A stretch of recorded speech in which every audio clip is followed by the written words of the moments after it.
ये commonly C section delivery, lower abdomen या leg surgeries में यूज होता है। ये मेजर सर्जरीज जैसे हार्ट सर्जरी, ब्रेन सर्जरी या बड़ा एब्डोमेन ऑपरेशन के लिए यूज होता है। बहुत से लोग सोचते हैं कि एनेस्थेसिया देना डेंजरस होता है या उसके बाद होश वापस नहीं आते। आप ये भी जान लीजिए कि एनेस्थेसिया देने के बाद आपकी सेफ्टी कैसे इंश्योर होती है।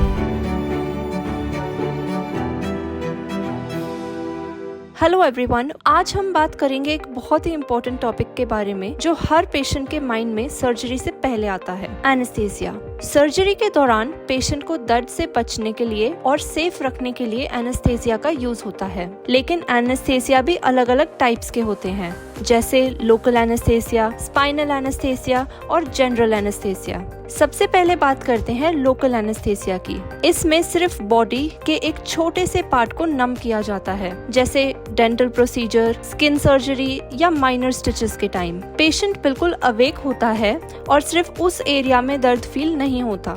ये सेफ, क्विक और साइड इफेक्ट्स कम वाले ऑप्शन में से एक है। अब बात करते हैं स्पाइनल एनेस्थेसिया की। इसमें एक स्पेशल इंजेक्शन लोअर बैक यानी स्पाइन के अंदर दिया जाता है, जो कि बॉडी के नीचे वाले हिस्से को कम्प्लीटली नम कर देता है। ये commonly C section delivery, lower abdomen या लेग सर्जरीज में यूज होता है। पेशेंट अलर्ट होता है, लेकिन कमर के नीचे से दर्द बिल्कुल फील नहीं होता। साइड इफेक्ट्स कभी कभी हेडेक या बैक पेन हो सकते हैं, जो यूजुअली टेम्पररी होते हैं। और सबसे बड़ा टाइप है जनरल एनेस्थेसिया। इसमें पेशेंट को मेडिसिन और गैसेस के थ्रू पूरी तरह से अनकॉन्शियस कर दिया जाता है, यानी आप सर्जरी के दौरान बिल्कुल सोए रहते हैं और कुछ भी फील नहीं करते।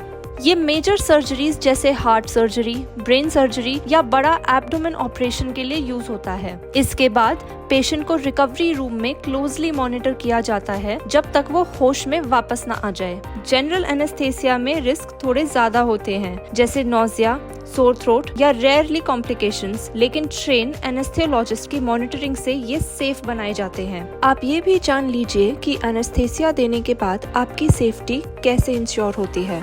हमारे एक्सपर्ट एनेस्थेसियोलॉजिस्ट सर्जरी के दौरान कंटिन्यूसली पेशेंट के heart rate, blood pressure, breathing और ऑक्सीजन लेवल को मॉनिटर करते हैं। मतलब आप बिल्कुल सेफ हैंड्स में होते हैं और आपका ध्यान सिर्फ अपनी रिकवरी पर होता है। बहुत से लोग सोचते हैं कि एनेस्थेसिया देना डेंजरस होता है या उसके बाद होश वापस नहीं आते, लेकिन ये एक मिथ है।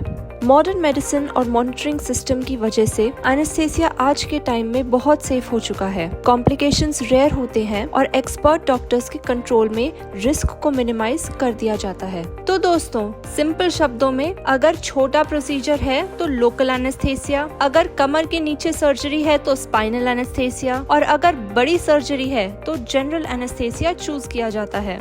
सबसे इम्पोर्टेंट बात ये है कि फेलिक्स हॉस्पिटल में हमारे एक्सपर्ट डॉक्टर्स पेशेंट की हेल्थ, मेडिकल हिस्ट्री और सर्जरी के टाइप के बेसिस पर सेफेस्ट एनेस्थेसिया चूज करते हैं। इसलिए अगर आप या आपके किसी फैमिली मेंबर को सर्जरी की जरूरत है तो टेंशन लेने की कोई बात ही नहीं, क्योंकि फेलिक्स हॉस्पिटल में आपकी सेफ्टी हमारी फर्स्ट प्रायोरिटी है। अगर आपको ये वीडियो हेल्पफुल लगा तो लाइक, शेयर और सब्सक्राइब जरूर कीजिए और कमेंट सेक्शन में अपने डाउट्स पूछना ना भूलना। Thank you for watching. Stay healthy, stay safe. Are you worried about your health? Subscribe to the Felix Hospital channel for expert guidance and support. And if you are facing any health-related issues, book your consultation with Felix Hospital today.